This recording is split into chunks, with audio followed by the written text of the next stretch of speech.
Well, good morning and happy Monday. I hope you got some good sleep and you're feeling better today. I know waking up before 7 makes for a long day. Um, I'm not going to read from Tozer this morning because he didn't have a really good devotion today. He was ranting about scientists and philosophers. He said, I don't bring my Bible into your laboratories. Don't bring your science into my religion. And I was like, wow, okay.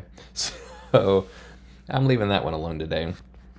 He didn't really get into anything about how to live your life or whatever. It was really just a rant against non-believers, or at least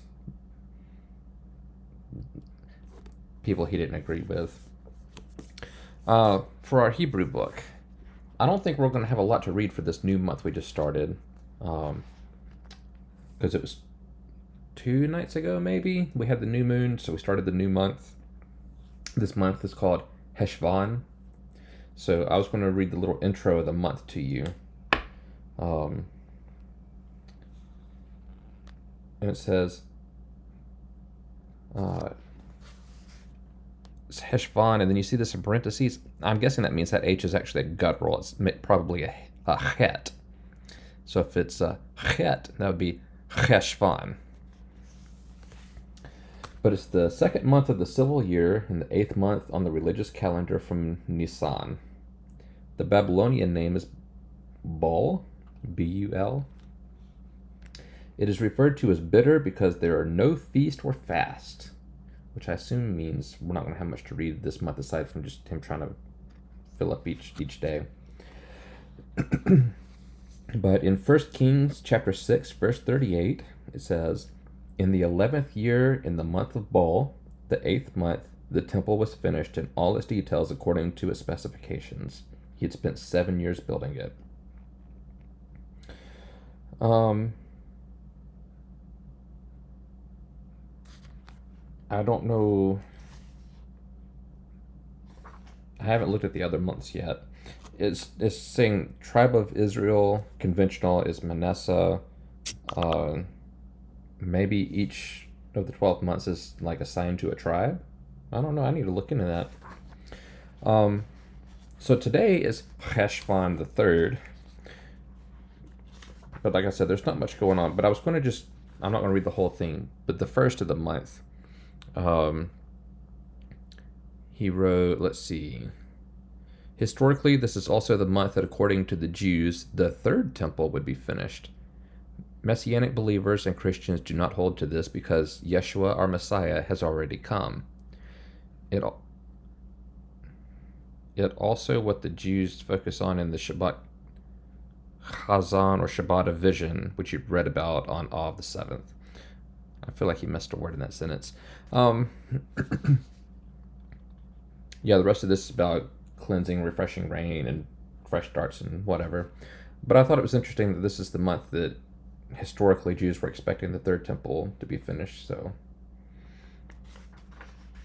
anyway, yeah, we'll see if we can find any more interesting days for the month out of this one, but may not. Since that was very brief, and Tozer didn't have a good devotion for Christians this morning, he was just a rant against people against him.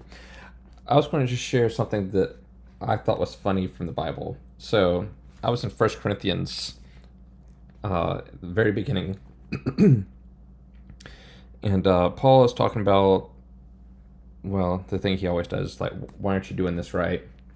So, as we know, or a lot of us have inferred, Paul apparently had bad vision, and so instead of writing these letters himself, he would dictate them, and someone else would write down what he was saying. And most of the time, I assumed, there was some editing involved, or he would think about it, say, this is what I want to say, whatever. But this seems like he was just talking, and someone was writing what he said. It cracks me up. So, starting on verse 13, he says, has Christ been divided into factions? Was I, Paul, crucified for you? Were any of you baptized in the name of Paul? Of course not. I thank God that I did not baptize any of you except Crispus and Gaius, for now no one can say they were baptized in my name. Oh, yes, I also baptized the household of Stephanus, but I don't remember baptizing anyone else. For Christ didn't send me to baptize, but to preach the good news, and not with clever speech, for fear that the cross of Christ would lose its power. It just cracks me up how he gets that, oh yes, but I don't remember doing anyone else.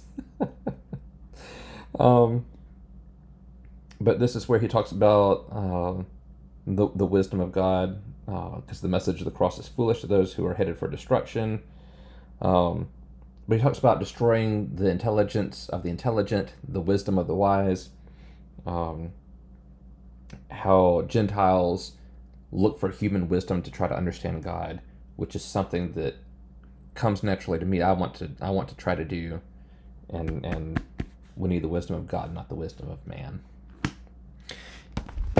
Anyway, I hope you have a great day, and I can't wait to talk to you and see you later. I love you.